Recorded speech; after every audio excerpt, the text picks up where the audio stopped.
Our good old solar system is actually a pretty bizarre place, what with all its out-of-this-world phenomena that we humans haven't managed to explain yet. There are rumors that a gigantic undiscovered planet is hiding behind Neptune, volcanoes on Pluto spew ice, and a colossal canyon on Mars can accommodate the whole U.S. territory and most of Cleveland. Well, let's figure out if it's true by talking about the most mystifying solar system facts. The solar system is 4.6 billion years old. So old, it's a senior solar system. Scientists came to this conclusion after they studied the oldest material they managed to get a hold of. And by that, I mean meteorites, of course. You won't be able to wear a hat on Venus, ever, and just try to stand on your feet. The planet is insanely windy. Its upper winds blow 50 times faster than the planet rotates. What's more, these fierce winds never stop and can get even stronger with time. Want to get away? You'll have to travel 11 billion miles away from Earth before ever leaving the solar system. Take your Google Maps with you. You probably heard of methane gas, a byproduct of natural processes such as volcanic activity and cows. Anyway, this gas is not only a part of the Martian atmosphere, but also the thing that confuses astronomers to no end. The thing is that the volume of methane on Mars keeps wavering, and scientists just can't figure out where it might be coming from. Can there be cows on Mars? As you may remember, Pluto used to be a planet, but was stripped of this title in 2006. Later, it was reclassified as a dwarf planet. Gee, make up your mind. But the most unexpected fact about this celestial body is that its diameter is smaller than that of the U.S. See for yourself. The greatest distance across the country, from Maine to Northern California, is about 2,800 miles. As for Pluto, it's only 1,473 miles across. The planet Uranus, or Uranus, you can't win either way, rotates on its side, and astronomers have no idea why the planet has chosen such an unusual position. The culprits could be ancient mega-powerful collisions, but so far it's just a theory. By the way, this is the only planet laying on its side. Our sun is insanely massive. Want some proof? Well, 99.86% of all the mass in the solar system is in the mass of the sun. In particular, the hydrogen and helium it's made of. The remaining 0.14% is mostly the mass of the solar system's 8 planets. Earth might not be the only tectonically active planet in the solar system. Astronomers have spotted some landforms looking like cliffs on Mercury. If it's so, the tectonic activity could explain the rapid shrinking of the planet. In most sci-fi movies about space, the main character gets into an asteroid belt and must dodge countless rocks that threaten to damage their spacecraft. Well, sorry to disappoint, but that's nothing like the real thing. The only asteroid belt astronomers know about is located between Mars and Jupiter. There are thousands of asteroids in this region, but they're so widely spaced that the chance of collision is next to nothing. You just ruined it. Sorry. Behind the orbit of Neptune lies the mysterious Kuiper Belt, filled with massive icy objects. The most curious thing about this space formation, though, is that scientists can't explain the pattern of its movement. The only explanation they have is that Neptune might be hiding a ginormous planet from our sight. This hypothetical planet has already got the name Planet 9, and all we have to do is wait until its existence is confirmed. Or not. Volcanoes on Earth are as different from those on Pluto as fire and ice, and I mean it. While we have volcanoes spilling lava on our planet, the volcanoes on Pluto spit ice. When frozen water expands, and this enormous pressure builds up until one day, bang, the ice erupts. In the process, a new cryovolcano gets formed. One of Saturn's moons, Lapidus, has a unique color. It's two-tone. One of its hemispheres is light and the other is eerily dark. Scientists haven't figured out this mystery yet. There's another weird thing about Pluto, or rather, about its atmosphere. First, it rises way higher above the surface of the dwarf planet than, for example, the Earth's atmosphere. What's more, The atmosphere on Pluto has more than 20 layers, and all of them are super cold and very condensed. We live inside the sun. No, I don't mean that we're inhabitants of the red-hot ball of light approximately 93 million miles away. The thing is that the sun's atmosphere stretches far beyond its visible surface, and our planet is right within its reach. In fact, it's the gusts of solar wind that create the breathtaking phenomenon known as the northern and southern lights. The ocean on Jupiter is larger than any other on the rest of the solar system's planets. But wait, it's not the type of ocean you're thinking about. The one on Jupiter isn't made of water. This mesmerizing thing consists of metallic hydrogen, and its depth is a staggering 25,000 miles, which is almost the same as the circumference of the Earth. The sun's atmosphere is hotter than the surface of the star. While on the surface, the temperature reaches 10,000 degrees Fahrenheit, the upper atmosphere heats up to millions of degrees. Scientists suspect that explosive bursts of heat from the sun may have something to do with this unique phenomenon. People came to know about Saturn's beautiful rings in the 1600s, but only recently it became apparent that Saturn isn't the only ringed planet. All the gas giant planets, Uranus, Neptune, and Jupiter, have rings of their own, but they're thin and almost impossible to see. As for Mars, Venus, and Earth, they're made of rocky materials and have no rings whatsoever. In our solar system, most planets spin counterclockwise, but not Venus. This rebel planet decided to spin clockwise, and scientists are still trying to figure out why.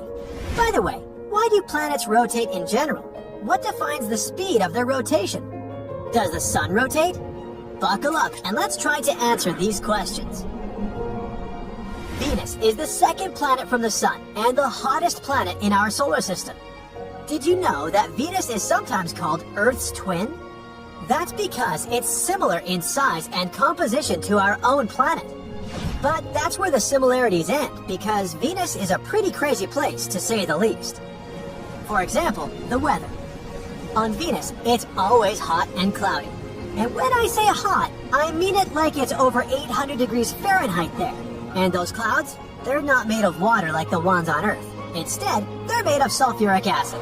So yeah, you wouldn't want to go outside without a really good sunscreen on Venus.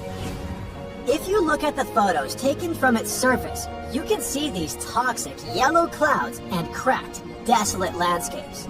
And the spacecraft that captured this turned off almost immediately after sending these photos. Poor fella.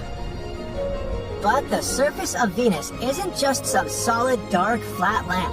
In fact, Venus has mountains that are taller than Mount Everest. These mountains aren't made of rock like the ones on Earth, though. Instead, they're made of a kind of volcanic material that's denser. Venus is a pretty creepy place that holds many mysteries. One of them has been puzzling scientists for years, and this is the planet's rotation. Most planets in our solar system rotate counterclockwise, but Venus isn't like the other girls. It rotates clockwise, and that's not all. It also rotates around the sun faster than it rotates around itself. In other words, a year on this planet passes faster than a day. It's almost like Venus made being quirky its life mission. But why is that? Well, scientists have a few theories. The most popular theory says that Venus was actually spinning counterclockwise like the other planets, but then something happened to flip it around. And what could that something be, you ask? A planet-sized object. Yep, astronomers believe that something huge once collided with Venus, causing it to spin in the opposite direction. You can imagine this like a cosmic billiard shot, with this mysterious huge object being the cue ball and Venus being the target ball. But we can't actually say that Venus is spinning the wrong way. There's no such thing as a wrong direction of spin in the universe. This is actually called the retrograde rotation. This is when a planet rotates in the opposite direction to its orbit around the sun. Venus, for example, has a retrograde rotation, which means that the sun rises in the west and sets in the east on that planet. So now when the horoscope says something like Mercury in retrograde, you'll know what it means. Oh, but Venus isn't the only weird one in our solar system. there are definitely some wacky ways that planets can rotate. For example, most planets in our solar system spin around an imaginary line called an axis. This axis is usually straight up and down in relation to the planet's orbit around the Sun. However, some planets like Uranus have a tilted axis, which means it's almost on its side in relation to its orbit. This tilt causes the planet's poles to be nearly in the same place as its orbit. The result? As the planet orbits the Sun, different parts of it receive different amounts of sunlight, causing extreme seasonal variations. For example, one pole might experience continuous sunlight, while the other is in complete darkness for a long time. Uranus is the only planet in our solar system that rotates on its side. Scientists think that it could repeat Venus's history. Once upon a time, a large impact knocked Uranus off its original axis of rotation, causing it to tilt at an angle of 98 degrees. We should be grateful for Jupiter. Its crazy gravity pulls all the asteroids and protects us from such collisions. All this is somewhat similar to tidally locked planets. Imagine going on a date with a planet, but instead of being charming and mysterious like you hoped, it's just staring at you with the same face all night long. That's basically what it's like to hang out with a tidally locked planet. Tidally locked planets are planets that rotate around their axis at the same rate that they orbit their star.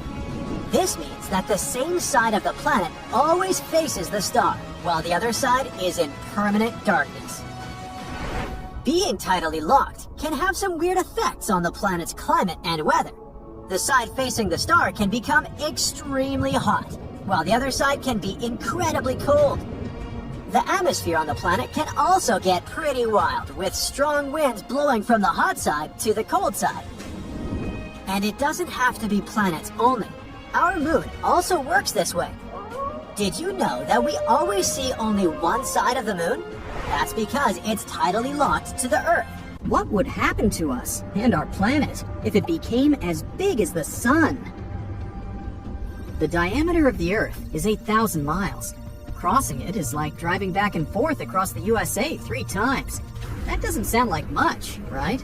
Well, how about repeating this journey 305 more times? Just imagine the gas expenses. This is the diameter of the Sun, about 865,000 miles. Compared to our Earth, the Sun is unimaginably huge. So what will happen to us if we catch up with it? There are 4 possible scenarios, depending on what we mean when we say the size of the Sun. Scenario 1. The Earth becomes as large as the Sun, but its mass remains the same. A colossal planet with the mass of a teeny tiny Earth. First, say bye-bye to gravity. The more massive the planet, the stronger its gravity is, and vice versa. Such a lightweight planet simply wouldn't be able to attract anything to itself. Gravity creates all the heavy substances. Everything, from pebbles to entire continents, is held thanks to it. I believe you've already guessed what would happen without it. We'd all turn into dust particles. Yes, the Earth simply becomes a dust cloud. Oh, and to add fuel to the fire, the gravities of other planets stretch us to the sides, leaving no chance to collect our planet back together again. This scenario doesn't look very good, does it? By the way, even if the Earth somehow remained a planet, life couldn't have originated on it in these conditions. There would have been a considerable distance between the center of the Earth and its surface. And remember, the planet's mass is minimal, so no gravity. It just wouldn't be able to hold the atmosphere. And without the atmosphere, living organisms cannot develop. Not like it would have mattered. The Earth now is a cloud anyway. So now this cloud, weighing about 10 times heavier than Jupiter, is gathering in space. As a result, it collapses and turns into a star. Say hi to the new Sun. Scenario 2. This works both as a separate scenario and as a result of the previous one. The Earth becomes as large as the Sun and gets its mass. Now we have 2 suns. We become a so-called binary star system. You know what that means? It's time to destroy our entire solar system. Imagine having 2 centers of mass in one system. The planet's orbits become unstable, perturbed by such a sudden change. Once they get closer to our ex-Earth, they collapse immediately, either from tidal forces or the ex-Earth's impact. Yes, even gas giants. Looking at you, Jupiter. It would probably be the last remaining ex-planet in the entire system. It's too far away to notice any changes, except for an increase in the mass of the center of the system. So Pluto's orbit comes closer to our 2-star system, and that's it. The Earth and the Sun would have to accept that Pluto would be their only friend now. The protoplanetary disk that formed our system billions of years ago doesn't exist anymore, so no more planets can be created in our system.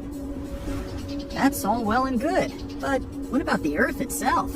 What would life be like? Let's see. The nights and days now last longer because of the increase in the Earth's rotation time. There is probably a significant temperature drop in the North and South poles. Even on our current small planet, they get sunlight scarcely. So if the Earth's size increased, the area of the poles receiving sunlight would decrease even more. On a positive note, there's a lot more space now. No more overpopulation. The planet's size is so huge that it would take you years to get from one point to another. Yeah, if you think about it, we'd probably be very lonely there. But hey, who knows? Maybe rockets would become our primary means of transportation. Yeah, that would have been cool. There are many vast uncharted areas that no human ever saw or visited.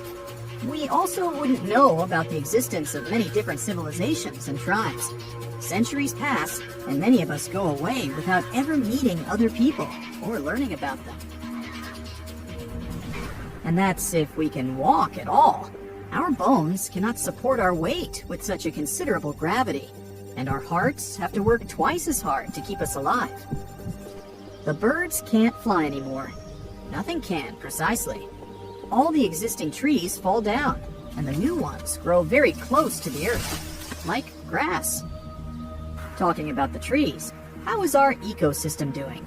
Well, not good. If we don't appreciate the environment on our small Earth right now, imagine what would happen if we had such a massive space at our disposal. I even assume that our tons of garbage would have overpowered even those endless supplies of trees and clean water that we would have in our new large home. Our machines and robots have to be huge to do at least something now. That's because even ordinary farms now are the size of the US states. I also assume that it would be much darker than we're used to. The Earth is so small now. Imagine what would happen when our planet becomes the size of the sun itself. Less sunlight means that we'd probably need an artificial sun. Also, the temperature differences on the planet's surface would be huge. If you're surprised, you probably underestimated the size of the sun. It's almost 110 times larger than the Earth. Our new Earth's equator equals our current Earth's 35 equators. In space, no one can hear you scream. Or is that, in space, no one can hear ice cream? Well, either way, we know that no supernovas, crashing asteroids, and burning planets make a sound in space. Or do they? What if you actually can hear something out there? Well, let's see. Okie dokie, back to middle school. Sound is a mechanical wave originating from vibration. What exactly does that mean? Well, the simplest example is guitar strings. Let's pluck one of them. It starts to vibrate. The atoms inside the metal string begin to push and beat the atoms of the air around them. So now, atoms are constantly pushing each other until they reach our ears. It's like a wave from a pebble thrown into a pond, and it happens very quickly, at a speed of about 761 miles per hour. Then our eardrums begin to vibrate at the same frequency, and the little bones inside our ears transmit this vibration to the brain. The brain then does its magic, recognizes the pattern, and turns it into sounds. Great! Now we know that we need some particles to create sound. And we can find these particles in gases, liquids, and solid substances. And what about space? Nope, it's almost a perfect vacuum. And you've probably already heard that there's no sound in space because it's a vacuum. But what does it actually mean? Well, a vacuum is a perfect void. It's an area completely devoid of matter. It means there's nothing there. Yeah, despite all those celestial bodies in space, there's actually no air in between them. No atoms, no particles, nothing, nada, zippo. Well, almost. To be honest, the perfect vacuum doesn't really exist. We can't get rid of atoms for good. But space is very close to this notion. On average, there are 15 to 80 atoms per 1 cubic inch. This may sound like a big number, but keep in mind that these atoms are tiny, and the void distance between them is huge. For comparison, 1 cubic inch of air contains about 16,000 atoms. So, of course, with such a low density, these atoms can't push each other. Even if the vibration is very strong, like, I don't know, a supernova, they still won't be able to do that. So, movies have been lying to us. All these epic space scenes actually take place in an awkward silence. Who would have guessed? But don't get upset. What if I tell you there are, in fact, some ways to hear sound in space? First of all, there's still sound on other planets. If there's an atmosphere on a space body, or at least something like gas, water, or a solid surface, there will be sound. In our case, the atmosphere becomes completely silent at about 60 miles above the Earth's surface. That's where the sky stops being blue and a black starry veil begins. In any case, we'd have to land on another planet, or at least get close to its atmosphere to hear something. But whatever it is, it would sound very different. Let's take our favorite Venus as an example. The atmosphere there is very dense. Scientists jokingly call it a thick chemical soup. No thanks. So, if you somehow managed to stay alive and speak there, your voice would be very different. It would become much louder, and it would sound deeper. So, if you want a pleasant baritone, you know what to do. I wonder what would happen if Earth had a denser atmosphere. What would we hear then? Well, you can vaguely imagine that if you've ever been in the water. Water is very dense. Sound moves there much faster and better compared to the air, at a speed of almost a mile per second, depending on the water temperature. So if you sit in an empty room with no sound sources, you won't hear much, right? Now, dip your head in the water and check out how the same silence sounds here. It's not quiet at all. Even if you ignore the ever-present sounds of the water itself, you'll immediately notice how well you can hear your own body, how your blood pulsates in the veins, how your heart works, the slightest movement of your fingers. Kinda creepy, isn't it? This gives us an idea of what would happen to us on a planet with a denser atmosphere. And that's just crazy. We would hear everything. From scurrying animals to the movement of tectonic plates. Come on, you'd probably say. It's obvious that there's sound on other planets. But didn't you say we can hear something in open space? Actually, yes. For example, in a cloud of dust. You can find space dust almost everywhere in space. It may be the remains of a star or something else. And in these places, everything is a bit denser than usual. This means there are probably dust clouds where particles are very close to each other, which means they can produce sounds. Of course, those will be very quiet and transmitted over a very short distance. But it's better than nothing, right? Plus, we already have one real space sound recorded. It came from the Perseus galaxy, which is located 250 million light-years away from us. NASA recorded it in 2003. Those of us music geeks will want to know that it's a B flat, 57 octaves below middle C on the piano. You'd have to add another 660 keys to the left on the keyboard. But its frequency is so low that the human ear unfortunately can't hear it. But besides that, we can only hear something inside spaceships. These are small pockets of air, after all. Our sun is an average-sized star, and still, it could fit 1,300,000 Earths. The star is also 333,000 times as heavy as our planet. NASA has translated radio waves created by planets' atmospheres into audible sounds. That's how astronomers found out that Neptune sounds like ocean waves, Jupiter like being underwater, and Saturn's voice resembles background music to a horror movie. Here on Earth, it's bebop jazz. No, I made that up. The sun's surface is scorching hot, but a bolt of lightning is 5 times hotter. Earth gets struck by 100 lightning bolts every second, which results in 8 million lightning strikes a day and around 3 billion a year. Ooh, shocking. If you manage to go to the moon one day and see fresh footprints, that doesn't mean there's someone else there with you. Footprints or similar marks can last for 1 million years over there. Because the moon doesn't have an atmosphere. There are no winds, not even a breeze, that can slowly erase those footprints. Astronomers have found the largest hole we've ever seen in the universe. It's the giant void that spreads 1 billion light years across. They found it accidentally. One of the research team members was a little bored and wanted to check how things are going in the direction of the cold spot. That's an anomaly in the Cosmic Microwave Background Map, or CMB for short. It's a faint glow of light that falls on our planet from different directions and fills the universe. It's been streaming through space for almost 14 billion years as the afterglow that occurred after the Big Bang. So you fall right into the heart of the black hole and prepare for a sad end. Well, you don't have to. Falling into a black hole won't necessarily destroy you or your spaceship. You have to choose a bigger black hole to survive. If you fall into a small black hole, its event horizon is too narrow, and the gravity increases every inch down.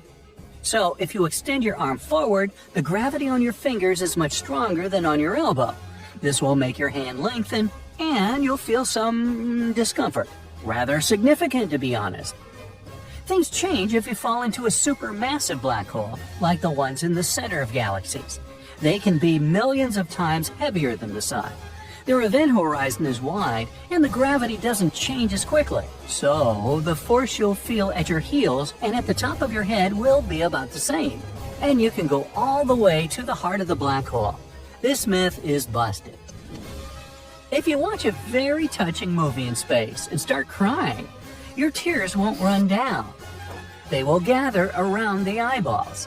Your eyes will get too dry, so you'll feel like they're burning.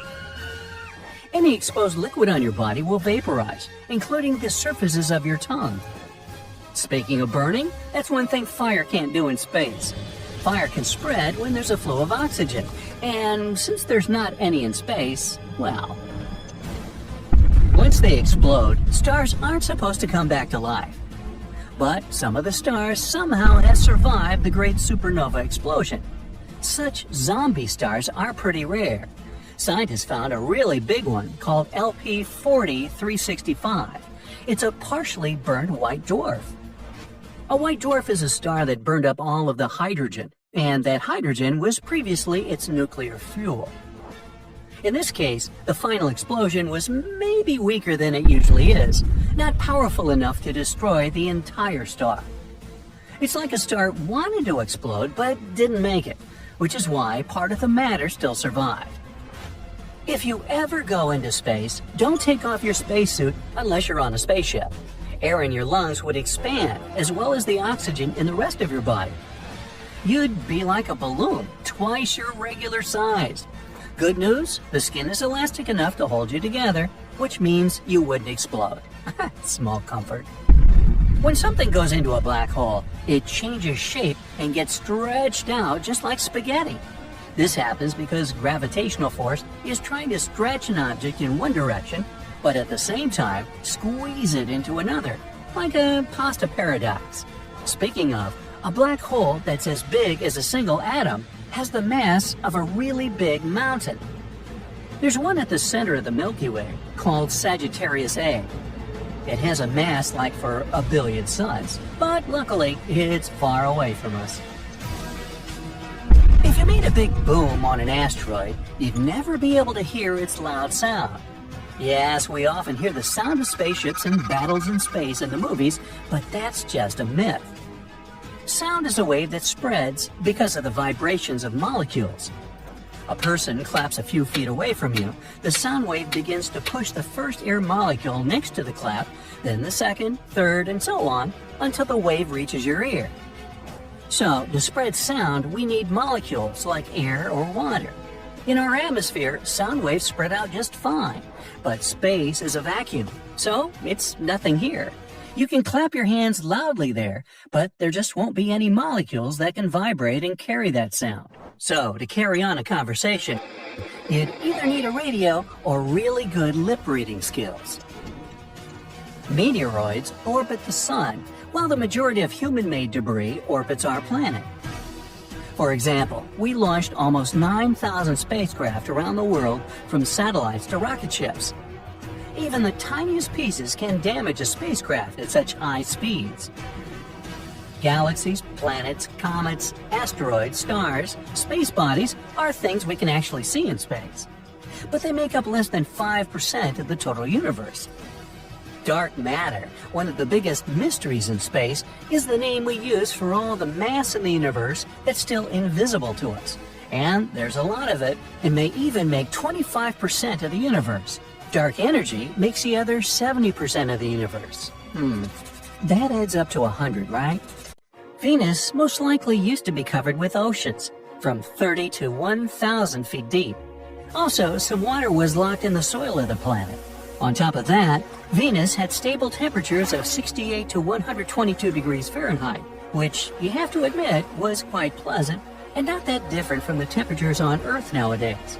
So, what I'm getting at is that for 3 billion years, right until something irrevocable happened 700 million years ago, Venus could have been habitable. But now it's not. The moon is the second brightest object in our sky. At the same time, among other astronomical bodies, it's one of the dimmest and least reflective. Our natural satellite only seems bright because it's so close to Earth. For comparison, our planet looks much brighter when you look at it from space. It's because clouds, ice, and snow reflect way more light than most types of rock. Triton, Neptune's moon, has all its surface covered with several layers of ice. If this satellite replaced our current moon, the night sky would get 7 times brighter.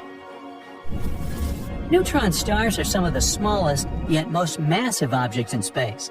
They're usually about 12 miles in diameter, but are several times heavier than the sun. Oh, and they also spin about 600 times per second, far faster than your average figure skater. Saturn is the least dense planet in the solar system. It has 1/8 the average Earth's density. And still, because of its large volume, the planet is 95 times more massive than Earth. A transient lunar phenomenon is one of the most enigmatic things happening on the moon. It's a short-lived light, color, or some other change on the satellite surface. Most commonly, it's random flashes of light. Astronomers have been observing this phenomenon since the 1950s. They've noticed that the flashes occur randomly. Sometimes they can happen several times a week. After that, they disappear for several months. Some of them don't last longer than a couple of minutes, but there have been those that continued for hours. The year was 1969, one day before Apollo 11 landed on the moon. One of the mission participants noticed that one part of the lunar surface was more illuminated than the surrounding landscape. It looked as if that area had a kind of fluorescence to it. Unfortunately, it's still unclear if this phenomenon was connected with the mysterious lunar flashes. Trash isn't just a problem in Earth's oceans, cities, and forests. There is a thing called space junk, which is any human-made object that's been left in space and now serves no purpose. There's also natural debris from meteoroids and other cosmic objects. There are currently over 500,000 pieces of space debris orbiting the Earth at speeds high enough to cause significant damage if they were to collide with a spacecraft or satellite. NASA does its best to track every single object to ensure that missions outside Earth can reach their destination safely. Our sun is insanely massive. Want some proof?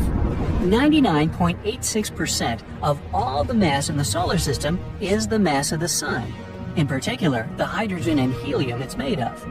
The remaining 0.14% is mostly the mass of the solar system's 8 planets. The sun's temperature is hotter than the surface of a star.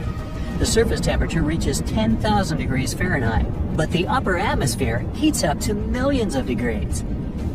If someone could dig a tunnel straight into the center of the planet and out the opposite side, and you were adventurous enough to jump into it, it would take you 42 minutes to fall to the other side. You'd speed up as you fell, reaching maximum speed by the time you reached Earth's core. After the halfway point, you would then fall upwards, getting slower and slower. By the time you reach the opposite surface, your speed would be back to 0.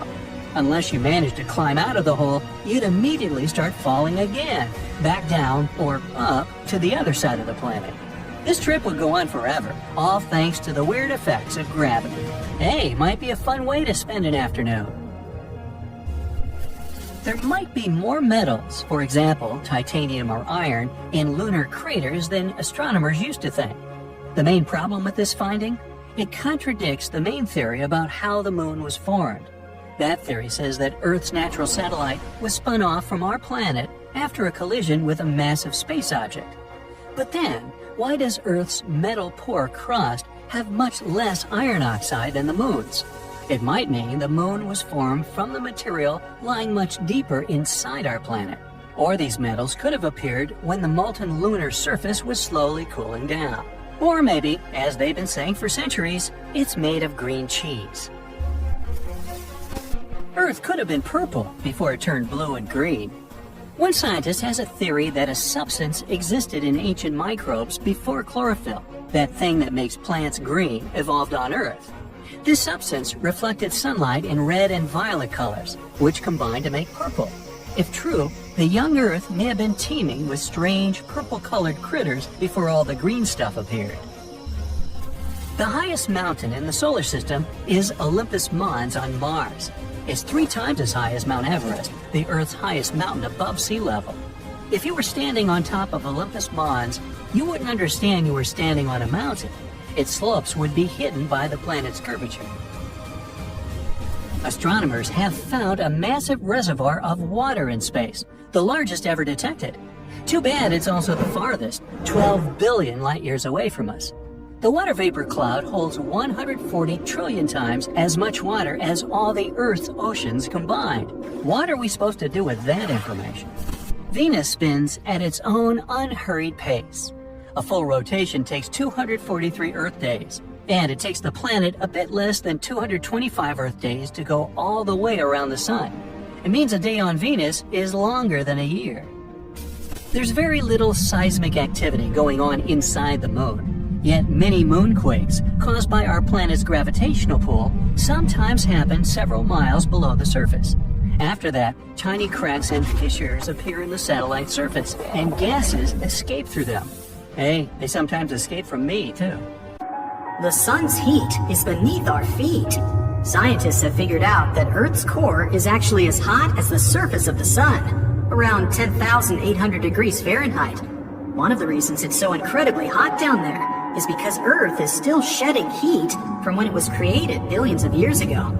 Also, when an object as big as Mars slammed into the young Earth, it not only created the moon, according to one theory, but melted the surface of the planet. A lot of that extra heat is probably still stored inside the core. But there's no need to worry. The planet's core is harder for us to access than it is to probe the surface of Pluto. In fact, chances are we may never develop technology that could physically reach the core. There's no air on the moon. But then, how can it be rusting? Scientists have discovered the presence of hematite on the moon, and it's a kind of rust. A special NASA research instrument examined the light reflected off the moon's surface. It turned out that the composition of the satellite's poles was very different from the rest of it. The moon's surface is dotted with iron-rich rocks, but without oxygen and liquid water, rust can't appear. Solar winds add to the mystery. They bombard the moon with hydrogen, and hydrogen makes it much more difficult for hematite to form. Even though the moon doesn't have an atmosphere, it still has some trace amounts of oxygen. Its source is our planet's upper atmosphere. Earth also protects the moon from almost 100% of solar winds, although not all the time. And even though our natural satellite is bone dry, there might be water ice in the shadowed craters on its far side. A day on Uranus lasts 17 hours, 14 minutes, and 24 seconds. But, get this, the planet has a tilt of around 98 degrees, and that makes a season on the gas giant last 21 Earth years.